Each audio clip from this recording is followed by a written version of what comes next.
Hello mga guys, for today's video is magulom-hulom tag sayo sa dagat. Nalabsik man yung maninay, so pila siya ka years wala naligo, years days ra di ay. Sayo din minaganha ni Dudong sa dagat mga bayot kay lagi sayo daw ko maligo. Maong pag-abot na mo diha ay unsay langanan maglangoy-langoy dayon ta. Ako ra da isa naligo di mga bayot kaya na bitaw imong kauban bitaw nga members sa Kandingons ay wala tayong mahimo mga day. Kanang mahadlok siya mabasa kay tugnaw daw aw naunsa. Maong nag-iisa lang taon ako diha inday nga naglangoy-langoy. Gihimo na to siyang videographer mga day. Oy kay para pud nga naa siya pulos ba. Kami ra day duha ni Dudong di mga bayot sayo nag-ana sa dagat. Wala na mo gyuban na mo mga nakins kay magdali raman ta igo raman ta manambal o di ba? Kay ingon nila tsada daw maligo sayo sa dagat kay tambal daw ang dagat. Kay mura naman tag maulian o sayo tagligong dagat day oy kay para maulian gid ta ba. Lang pud kay nato dakuon atong baba pag iniglangoy mga bayot kay para dili daghan nga dagat ang atong mainom kay delikado pud og mayuti ay ta tungod sa kaparat sa dagat. Ana nga tay mga bayot ay gilain ako dana pag nilangoyag ako ra isa mga bayot oy. Nakahuna ako mga bayot na magpadaplin sa ako kay ako na lang pud nang ihatod ang mga bato sa dagat na akong gikuha kay naa pud tay DIY ana nga atong buhaton. Nga na ka-DIY ug brain ang inyong maninay maski bato sa dagat apil-apilon sa iyang kabuang. O di ba napay pa-style ang sanina sa inyong maninay diha nga side o murag wala siya gilantan pero di ay gilantan din na siya pila ka days o nga na ra yang aura diha nga side pack na pack o di ba. Ana nga tay mga guys murag gibati naging kong katugnaw ba. Maong nag-aura na lang ta diha nga side pang good vibes ba for today's video pero wala daytoy angay. May nakaayo dili mo balik sa dagat mga bayot kay nakagawas ko sa dagat mga bayot ba murag gibati nam kong katugnaw. Oy nya akong videographer dili mo sugot kay susulitin daw namin ang oras ug ang mga panahon na nandito kami sa dagat. Hoy nakatagal tayong mahims mga bayot balik tag dagat din maglangoy-langoy ang person. Basin to di ay makita tag isda din atong madakpan makakilaw ta makasabaw pa. Hoy nangatulog pang isda karon jay kay sayo pa. Kada kayo sa feeling mga bayot na sayo kayo maligo sa dagat. Murag hapsay pa kayo imong panan-aw bitaw nga kanang kamura bitaw diha gatikaw-tikaw sa dagat. Limpyo kay dagat mga bayot grabe ka tin-aw dili siya hugaw kay imo pa mangihi diha nagtuyok diyang dapita. Hoy no isud pud mga bayot kung mangihi ka mukawas ka di diha na lang gid ka mangihi sa dagat para pud makadugang sa kaparat ba. Ito mga bayot tinuod yun na mga bayot based on my experience mga bayot ba. Hoy charis. Ana nga tayo mukawas na di ang sirina diha sa dagat mga bayot oy kay no man naman yung sumpa. Pero diha nga say napatay pa igwad-igwad diha sa atong lubot kay mura man tag si Marimar ana nga time o di ba. Yun nalanggod mong buot lang to nalanggod mo diha ako bitaw na dili bitaw na kabo. Oy charis. Pero di ay nagsagol ay ang gibati ana ang katugnaw ug ang kagutom. Kay mura excited man kami nga mosayo pag ana sa dagat. Ay pag mata na mo anay kapi-kapi mga bayot. Diretso na nang lupa di ko manakayan mi matraffic pa man mi. Ana rang sekreto sa mga early bird ba. Hoy charis. Thank you for watching guys. Please subscribe, like and share my video. Bye-bye. Babosh.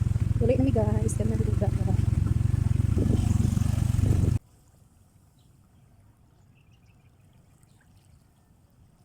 So, da kayong view.